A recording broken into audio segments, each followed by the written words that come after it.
नहीं, फिर then मुझे भी नहीं पता ऑन द स्पॉट मैंने क्या करना है, क्योंकि मैंने प्रिपेयर नहीं किया, मैं वो कैरेक्टर को अंदर ले लिया।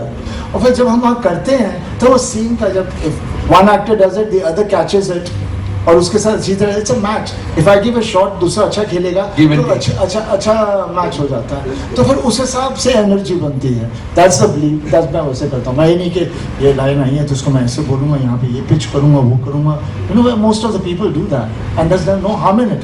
Everybody has their way of performing, but my way of performing is that way. तो जब ये देते थे फिर मैं बैठता था, सोचता था, चिढ़ता था, लड़ता था और करता था नहीं ये नहीं, ये हटाओ, ये करेंगे, करते करते अंदर मैंने वो perform it, they could understand कि मैं कहाँ जाना चाह रहा हूँ। Because unless you don't perform, you can't understand what is the magnitude of the scene जो हम लाना चाह रहे हैं। लिख तो दिया, लेकिन वो शब्दों का मतलब और वो शब्दों की फील आना और चेहरे पे आना, ऐसे नहीं बोल दिया। So that's what makes these scenes, you know, बन जाते हैं। फिर बोलो फिर से बोलो, नहीं होते सही बात है, because it's not, क्या है, it's not methodical। Sunny sir का क्या है, इट्स टू नेचुरल। वो आते हैं, डिस्कशन करते हैं, घूमते हैं, फिरते हैं, ये चारों तरफ देखते हैं क्या है, क्या हो रहा है, अगला किरदार कैसे, ये कैसे, वो कैसे, और बहुत नेचुरली उनके अंदर वो सीन आता है, वो बहुत नेचुरली आता है। दैट्स व्हाई मैं इनको कहता हूँ बहुत नेचुरल एक्टर है, बहुत ही। और अंदर से वो जो सीन है सनी सर ने जो किया, जब इनको पता लगता है कि इनका बेटा पाकिस्तान चला गया और अमीषा के साथ जो उन्होंने सीन किया है और ताई के साथ जो सीन किया, मतलब माइंड ब्लोइंग सीन है। वो कैसे इनके इमोशन फट जाते हैं, ऑटोमेटिक इनके इमोशन फटते हैं। इनको कोई जब चिट्ठी पढ़ रहे हैं बस के ऊपर और वो सिर्फ वो लाइनें पढ़ रहे हैं तो इमोशन फटते हैं। बस हाँ इतना है कि ये सब जब बैठते हैं करते हैं तो उसकी नेचुरलिटी को देखने की कोशिश करते हैं कि माहौल राइट है, वो माहौल को एकदम ऑब्जर्व करते हैं, ये कि हाँ ये राइट है, ये है, वो है। फैमिली पिक्चर है और इस फैमिली का क्या होता है 17 साल 20 साल बाद, that is what had to be done. We were very clear, had to, हमारी पिक्चर या तो रिपब्लिक डे पे आती या इंडिपेंडेंस डे। तो रिलीज डेट तो हम लोग ने almost republic day I think हम लोग ने अनाउंस करा था कि इंडिपेंडेंस डे पर हम लोग आएंगे, तब हम लोग ने पोस्टर छोड़ा था उस वक्त। एंड देन उसके बाद the distribution team took over in terms of fighting for screens, making sure कि we got the best possible showcasing। presently 5000 स्क्रीनों में 15000 शो पर चल रहे हैं और हर रोज इंक्रीज हो रहे हैं। मतलब आप है ना 1 बजे 2 बजे 3 बजे राउंड द क्लॉक प्रोग्रामिंग हो रही है। And I really want to thank all our partners, of course the big multiplexes which are there. इतना बिजनेस किया है, उसके इर्द गिर्द पहुंचना बहुत जरूरी है, नहीं तो गदर की इज्जत नहीं रहेगी। यस जरूर। जैसा शक्तिमान जी ने कहा ना कि मैं कहानी सोच रहा था, लाज रखनी थी गदर एक प्रेम कथा की। बिल्कुल। ये बच्चा छोटा सा था, बड़ा हो गया, अब सनी देओल के साथ कंधे से कंधे मिला के काम किया, कैसा लगा? उस टाइम तो वो कोई डाल रहे थे तुम। जी, तो सनी सर के साथ क्या होता है ना कि आपका सीना भी ज्यादा चौड़ा हो जाता है। तो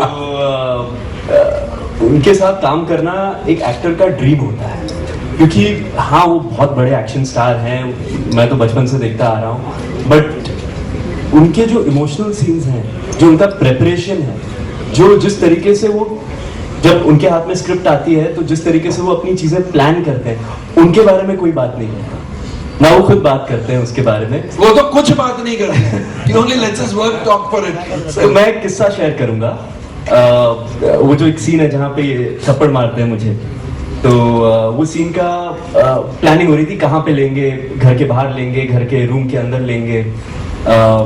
तो मैं देख रहा था दूर से सनी सर को, एंड लंच ब्रेक था, बट सनी सर वहाँ पे थे, एंड जैसे थिएटर में हम करते हैं ना, ये जैसे स्टेज है वैसे ही वॉक कर रहे थे, and he was staging the scene in his mind, how he is going to do it. I am watching him from far, और अचानक मेरे मुंह से निकलता हाँ सर ऐसे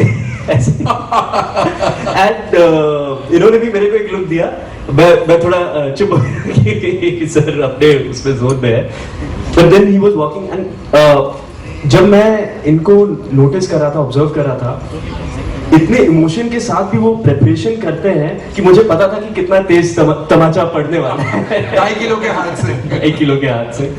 तो बहुत ही इनक्रेडिबल एक्सपीरियंस है। जैसे ये तारा सिंह के रूप में आएंगे और जीते के रूप में आएगा और सकीना के रूप में आएगी, लोग अपने आप कनेक्ट कर लेंगे।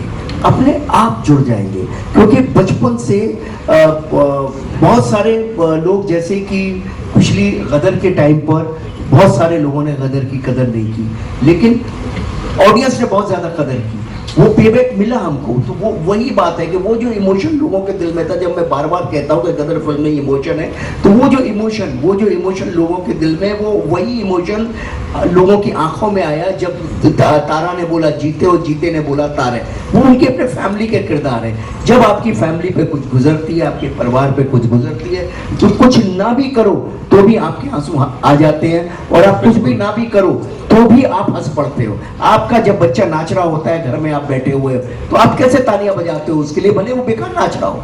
और आपका पिता किसी भी परेशानी में हो और बेटा देखता है दूर से, भले एक लफ्ज ना बोलता हो, कैसे उसकी आंखों में आंसू आ जाते हैं, देखो यार मेरा पिता ऐसा कर रहा है। तो ये परिवार, जब आप परिवार को आप अपना परिवार समझ लेते हैं, आपके परिवार का वो हिस्सा हो जाता है, तो इमोशंस बहुत आसान हो जाते हैं। वही हुआ एक्चुअली। हमने कुछ नहीं किया, हमने सिर्फ इतना किया, तारा सकीना के परिवार को आगे बढ़ाया और उनकी कहानी का एक टुकड़ा सोचा कि भाई हम ये तारा जाएगा कैसे पाकिस्तान, वो क्योंकि पाकिस्तान कहानी का एक इंग्रेडिएंट हिस्सा था, वो कैसे जाएगा। और इनकी ज्योमेट्री तो बनी बनाई थी, उसको सिर्फ राइटली ऑनेस्टी के साथ लिखना था, जो शक्तिमान जी ने लिखा, और उसको मुझे ऑनेस्टी के साथ शूट करना था, जो आई ट्राइड माई बेस्ट। और सर ने, उत्कर्ष ने बहुत ऑनेस्टी के साथ उसको निभाया, और बहुत ही ऑनेस्टी के साथ जी स्टूडियो ने हमारे साथ काम किया, क्योंकि कहीं ना कहीं सबको ये मालूम था